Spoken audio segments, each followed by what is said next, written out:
Dia sampai S3 sama Dr. Reza kakaknya. Saya S2. Sudah sepuh. S3 juga saya. Sudah sepuh sekali.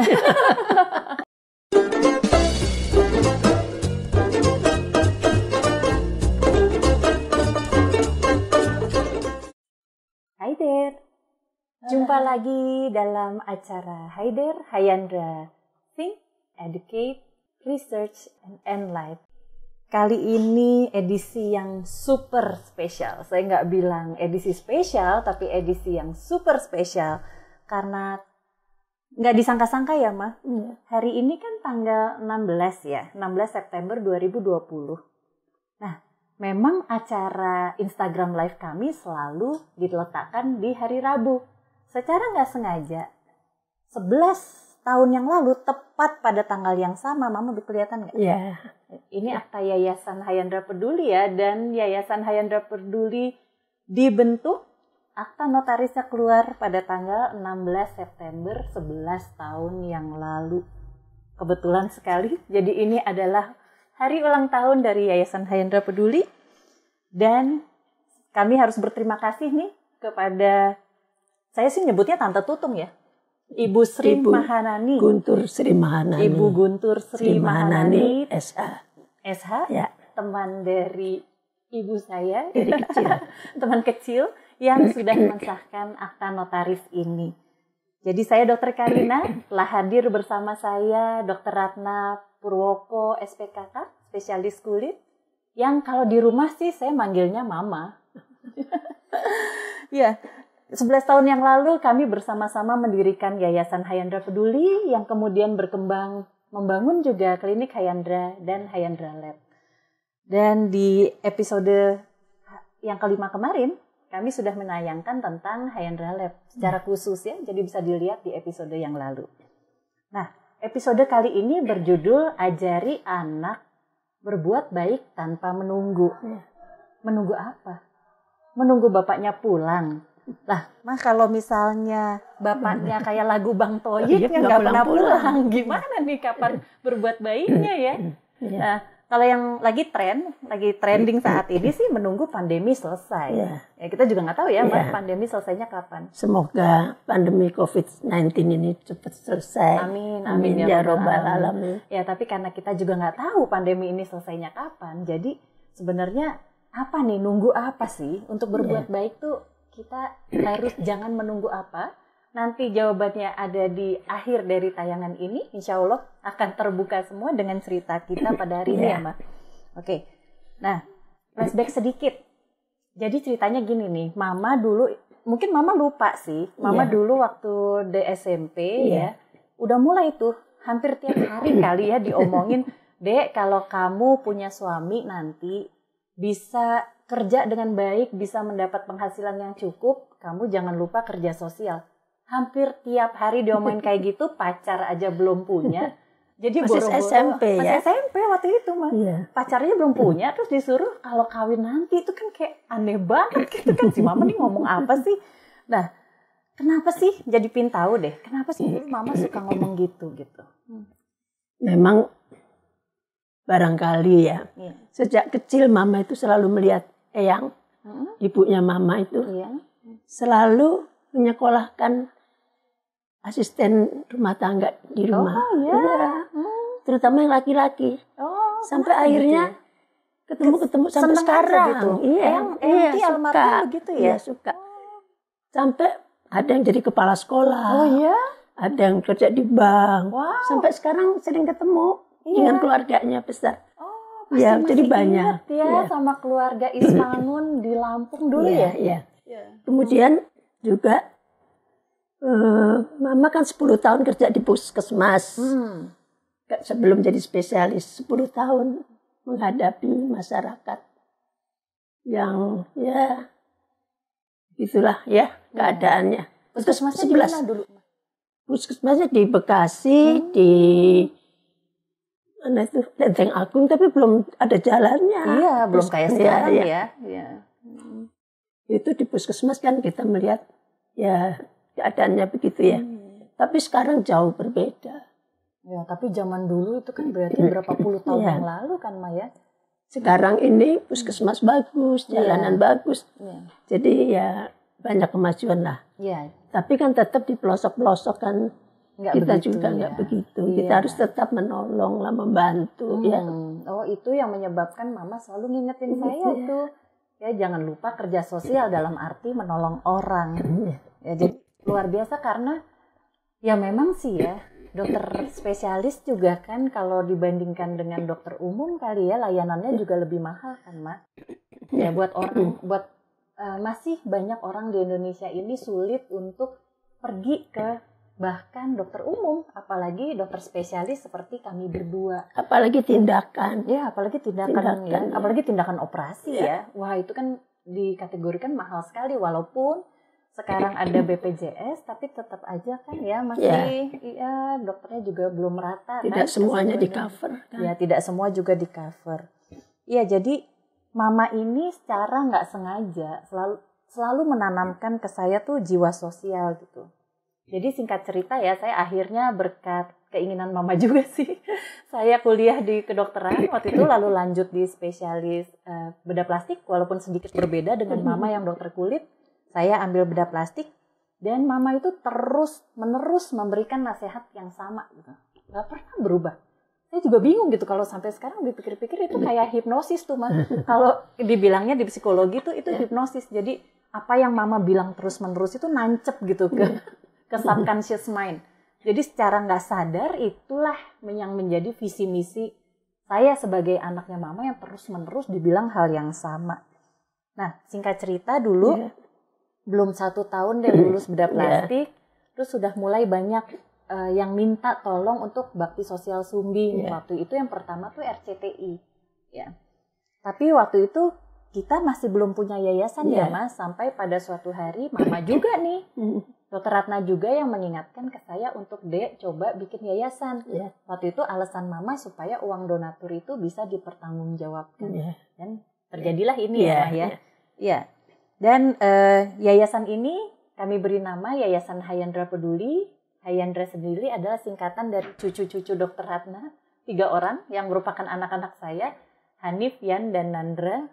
Dan kita ingin ya bahwa mereka juga tetap peduli kepada masyarakat, nggak hanya eyangtinya, nggak hanya ibunya gitu. Nah terus ya kita mengharapkan sih mereka meneruskan ya, Mbak. Nah, Mama masih ingat nggak sih dulu awal-awal pembentukan yayasan kan nggak seperti sekarang ya, maksudnya ini aja syuting nih di klinik yang dulu tuh nggak ada, belum ada sama sekali. Nah awal-awal pembentukan yayasan gampang atau susah? Sulit sekali karena kan dananya belum ada. Aduh maaf ya. Dananya belum ada ya, karena Mama waktu itu lagi bangun rumah ya. Buat Eyang ya, buat Eyang almarhum, saya baru lulus spesialis tuh. Maaf ya.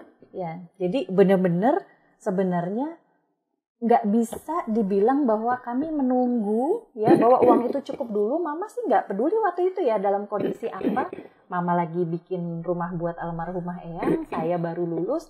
Dan bisa dibilang waktu itu ya tabungan di bank ya ala kadarnya aja ya, Mama malah nyuruh bikin yayasan. Terus gimana tuh, bisa ceritain nggak, Ma? Gimana caranya waktu itu kita sampai nyari donasi gitu? Ya, saya lihat kamu gigih sekali. Walaupun nggak ada uang, gigih. Kemudian saking gigihnya tuh buka garage sale di depan rumah. Jadi teman-teman itu banyak yang menyumbang baju-baju bekas ya. Bahkan ada yang baru juga, Ma. Saya berterima kasih sekarang. Keburu lupa sama Sabrina, baju-baju teman bekas saya tapi layak pakai. Ada yang baru banyak, Ma. Waktu itu teman saya. Ada teman yang punya toko punya toko, Sabrina, teman SD. Terima kasih. Teman-teman saya juga terima kasih menyumbangkan baju-baju yang layak pakai. Blazer bagus loh. Blazer bagus-bagus. Makanya laku. Dalam 2 hari itu dapat 14 juta. 14 juta, terus Karin datang ke saya dengan mata berbinar-binar. Mah, dapat nih 14 juta. Dapat berapa operasi ya? Dia bilang gitu. Ya Mama nggak tahu berapa operasi. Tapi rupanya masih kurang ya. Masih kurang sedikit sih. Ya, jadi Dedek kan panggilannya Dedek nih kok di rumah. Jadi Dek kan bikin proposal macam-macam tuh tiap malam ya, untuk ke kantor-kantor gitu kan, mencari donasi ya. Iya. Nah karena yayasannya relatif ya sebenarnya kan aktivisnya kan berdua. Ya jadi kalau waktu itu bikin proposal segala macam itu nggak mungkin dong saya minta mama saya yang jalan gitu kan. Dan untuk presentasi di kantor-kantor tuh dulu kantor di Sudirman tuh jalan semua tuh Mbak. Masukin aja gitu. Saya presentasi kemana aja ya dulu? Wah ke seluruh kantor-kantor besar, stasiun TV itu dikerjain semua. Sampai mereka tuh bingung loh Mbak dulu. Anda nih siapanya gitu kan, apa sekretarisnya atau siapa? Enggak, saya ketuanya. Loh kok ketuanya turun sendiri? Soalnya nggak punya anak buah lagi. Soalnya pendirinya lebih dewasa. Masa saya suruh ini presentasi? Saya bilang. Tapi mereka tuh terkesan loh, Ma. Terkesan karena pada dasarnya tuh kita sederhana aja waktu itu kan ya udah. Kita ingin berbuat uang yang 14 juta itu terpakai untuk operasi anak-anak dengan katarak lahir. Jadi waktu dulu kan sempat, mungkin Mama lupa ya, kami sempat periksa mata anak-anak ingat ya, yang periksa mata katarak itu dan menemukan bahwa banyak anak-anak kecil yang nggak melihat karena katarak dari bawaan lahir dan itu bisa dioperasi. Terus uang 14 juta itu dipakai untuk operasi 6 orang. Alhamdulillah. Dan mereka bisa lihat lagi. Bayangkan bahwa sesederhana itu, ya kalau zaman sekarang sih 14 juta kali ya, ada juga yang ngomong kayak dapat apa sih 14 juta, dapat penglihatan loh. 6 orang. Ya, jangan diremehkan, uang itu bisa buat 6 orang bisa melihat lagi. Tapi lucu juga sih buka garage sale di depan. Ya nanti digantung-gantung di rekaman ini nanti ada fotonya deh, kita kasih fotonya nanti. pakai radio lagi, pakai radio biar menarik gitu ya. Pakai ini kita bikin atap biar nggak kena hujan. Pengalaman pertama dan sebenarnya terakhir sih, habis itu nggak pernah bikin garage sale lagi sih. Lumayan repot soalnya mah, yang jagain segala macam lah. Nah, jadi itu awalnya. Lalu tadinya sih Yayasan Hayandra Peduli itu seperti tadi yang saya cerita bahwa bakti sosialnya tuh nggak terbatas di Sumbing aja. Mungkin kalau sekarang para pemirsa lihat terus search gitu ya di internet, Yayasan Hayandra Peduli terkenalnya untuk Sumbing. Dulu melakukan banyak sekali bakti sosial, pemeriksaan umum, pemeriksaan mata, bahkan operasi hernia juga pernah, operasi katarak juga pernah. Namun pada akhirnya kami memutuskan untuk lebih fokus ke arah Sumbing dalam suatu proyek bernama Miles of Smiles yang nama ini dibuat oleh almarhumah Ibu Julie Marsyaban, teman saya yang telah mendahului kita karena kena kanker. Beliau. Terima kasih, nama itu akan tetap dikenang. Terima kasih Ibu Julie dan keluarga ya. Dan sampai saat ini sudah lebih dari 5.000 pasien yang mendapatkan manfaat dari Yayasan Hayandra Peduli yang dibangun dengan uang pertama dari garage sale. Kami tentu sangat berterima kasih kepada para donatur. Sebagian akan saya sebut di sini, yaitu Jalinan Kasih RCTI, Peduli Kasih Indosiar, CSR Bank Mandiri, CSR PT Eagle Indofarma, CSR PT Temposcan Pacific. Ini stated khusus karena menemani kita lebih dari 2 tahun ya, PT Temposcan Pacific. Dan lalu ada Berlari untuk Berbagi. Spesial karena saya ingat banget, ini dulu yang ngumpulin dana tuh perempuan-perempuan kayak kita. Mbak Ratining namanya, Mbak Vega sama Mbak Melisa Karim yang artis Melisa Karim. Dan luar biasa bahwa dana ini terkumpul karena mereka berlari maraton di luar negeri. Dan Mbak Rati tuh cerita loh, dia kram perut waktu itu. Tapi karena ingat semangat mau ngumpulin dana untuk pasien Sumbing, bisa selesai sampai finish. 42 kilo mah, kita lari 1 kilo aja udah nggak ngapain.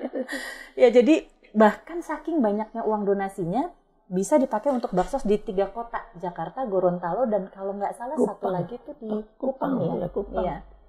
Nah, Sandiaga Uno sendiri sebagai pendiri Berlari untuk Berbagi, lari untuk Yayasan Hayandra Peduli di acara di Sentul waktu itu. Dan dana itu kami pakai untuk bakti sosial Sumbing di Jakarta. Terima kasih. Dan terima kasih Mas Sandi. Kita ngomongnya sama Mas Sandi. Terima kasih Mas Sandi. Jangan lupa lari lagi. Kalau pandeminya udah selesai, nyumbang lagi ke Yayasan Hayandra Peduli. Support terus, Pak. Ya. Jadi Mas Sandi ini juga waktu itu menolong sekali pas kita memutuskan mau mendirikan Hayandra Lab sih di tahun 2016. Dan salah satu donatur yang paling sering mensupport Hyandra, Mama ingat dong tentu siapa? Smile Train. Ya. Smile Train. Mama mau terima kasih nih katanya khusus untuk Smile Train. Smile Train. Thank you very much. Iya, Smile Train terima kasih karena supportnya secara konsisten sampai detik ini telah membawa Yayasan Hyandra Peduli keliling Indonesia. Dan cerita tentang bakti sosial itu ada di episode yang sebelumnya juga. Kalau nggak salah episode 4 ya, dengan suster hampir seluruh Indonesia ya. Hampir seluruh Indonesia. Sampai Papua. Ini saya kalau dia pergi, saya itu yang ketir pakai pesawat kecil. Pakai ada yang namanya cucar ya. Cucar, yang jadi, itu ya, yang di Papua tuh waktu itu ya, pakai pesawat yang rendah sekali tuh. Itu yang kamu di Kupang, NTT. Iya. Ini cucar di mana? Nah ini mau naik apa? Oh Cancar. Cancar ya. Sampai di Cancar nggak ketemu di peta. Iya. Ya, Kalimantan. Jadi, iya. Seluruh pulau besar sih udah dijalanin. Tapi ya berkat doa Mama selalu tim kami kembali dengan selamat. Mama lah doa kan kami baksos Mama yang tahajud dan nggak tidur. Doa. Nah waktu itu juga sebenarnya yayasan tuh sebenarnya nggak bisa berjalan dengan baik kalau nggak ada contact person sih. Dan salah satu yang teraktif saya akan sebut di sini, terima kasih Pak Nurjaini. Pak Nurjaini ini yang aktif ya. Aktif sekali dan beliau itu alhamdulillah ya, beliau itu tuh berasal kenal sama kita berasal dari anaknya jadi pasien kita, pasien sumbing. Dan Pak Nurjaini tuh menurut kami sih berhasil merubah musibah itu jadi berkah untuk banyak orang karena terus menjadi contact personnya Yayasan Hyandra Peduli sampai sekarang. Nanti kayaknya harus kita tayangin ya, khusus tentang Pak Nurjaini nanti kita tayangin di sini. Semoga jadi inspirasi buat orang-orang yang lain.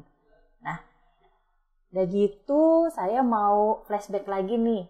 Pertama kali kita membangun klinik akhirnya ya Mas, setelah yayasan kan kita membangun klinik.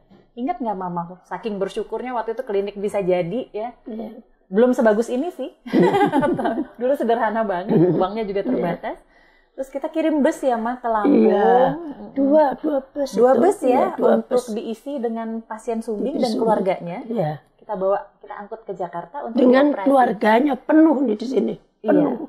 Iya. Karena bingung juga setelah nyampe baru sadar diinepin di mana ya. Yang ada diinepin di klinik ya, pakai kasur-kasur lipat.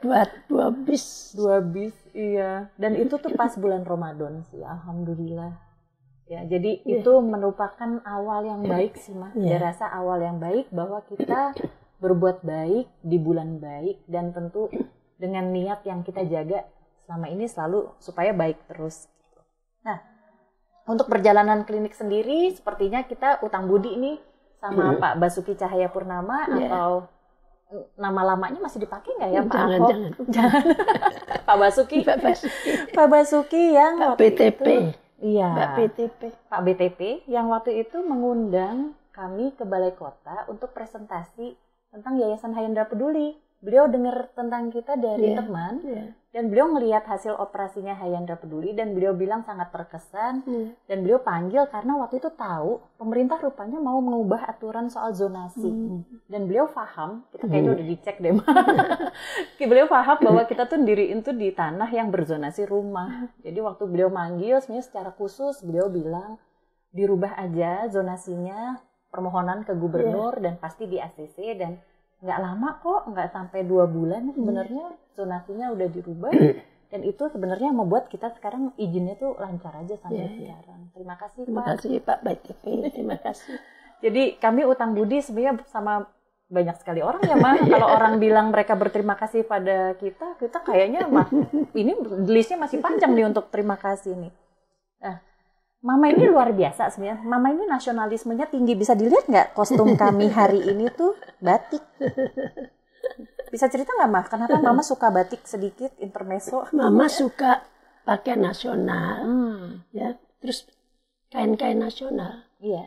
Tenun, tapis, songket, batik. Terutama yang lama. Wah, tergila-gila Mama. Tergila-gila. Kalau ada yang suka ke pameran batik ya, nanti kalau pandeminya udah berakhir, pasti ketemu. Coba diingat-ingat, pasti ketemu sama bentukan Mama saya ini. kain yang lama tuh luar biasa loh.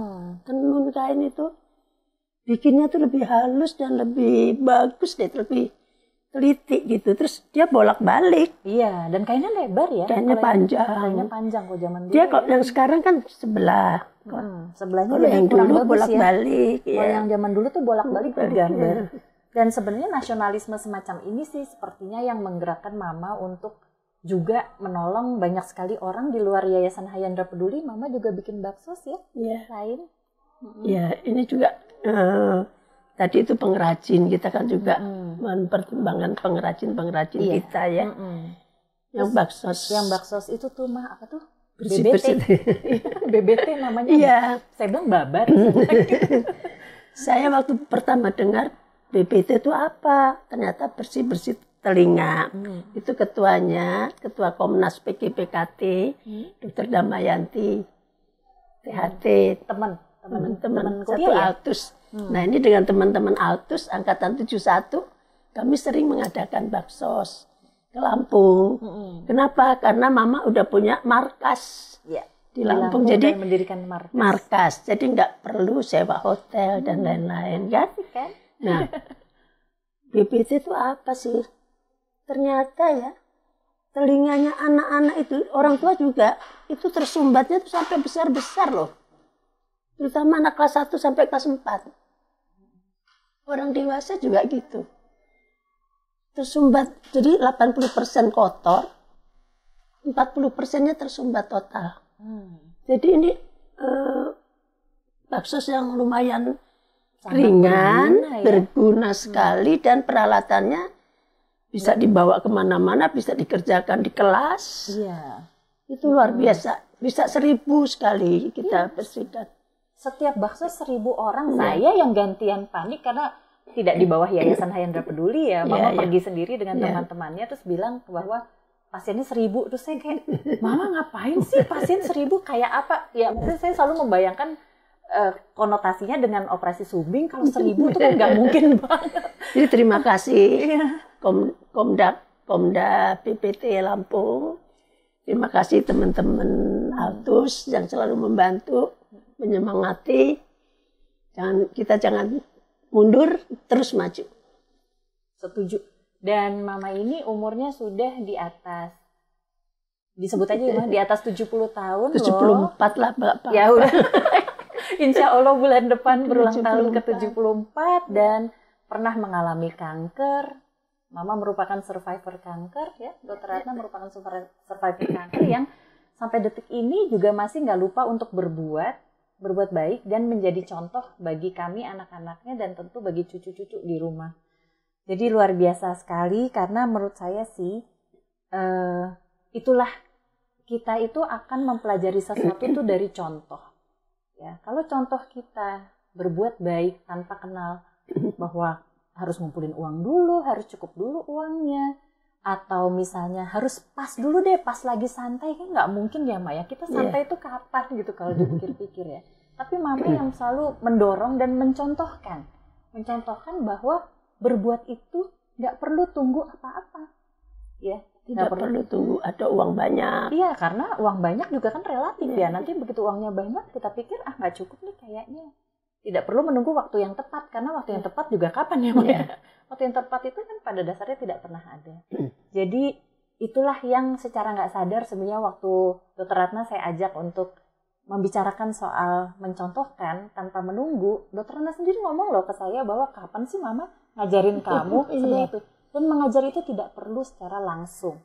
Ya, bisa juga dengan mencontohkan. Dan saya rasa itulah yang terbaik karena kita sebagai anak gitu ya, dan mudah-mudahan anak-anak saya, anak-anak pemirsa di sini juga bisa mencontoh dari orang tuanya untuk berbuat tanpa menunggu pemerintah, tanpa menunggu pandemi selesai, tanpa menunggu waktu yang tepat.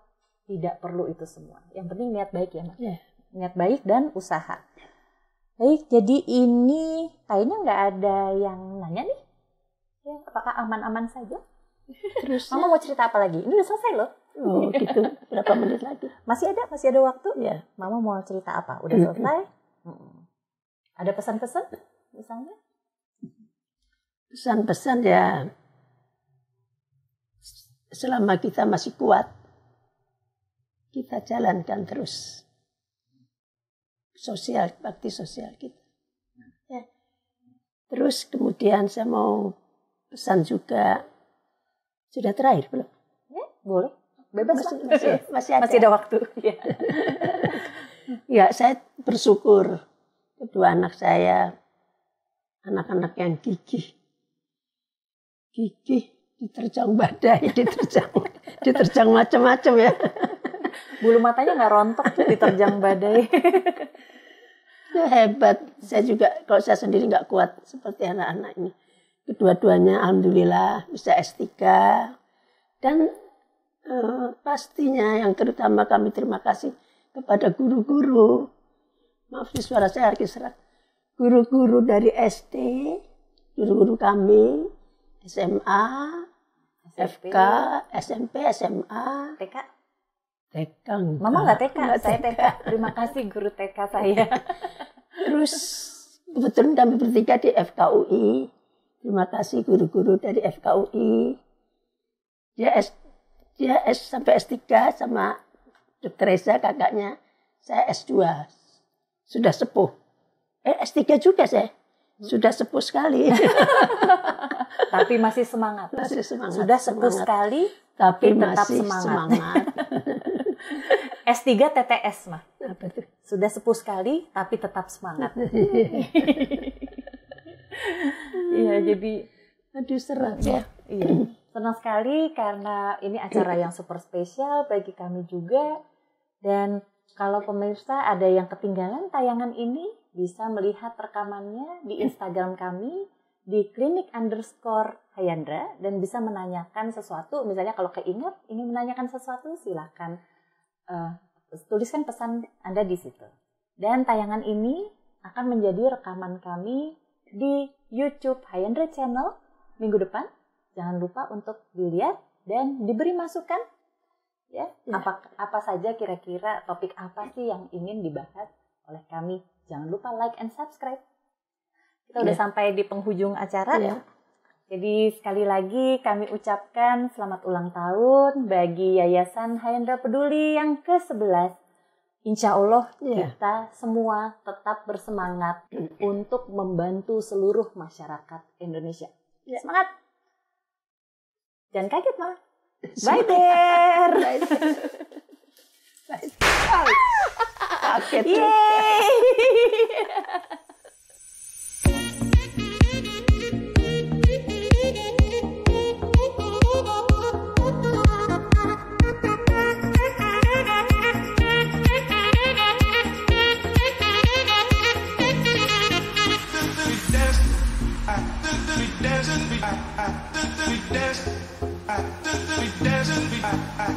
We dance.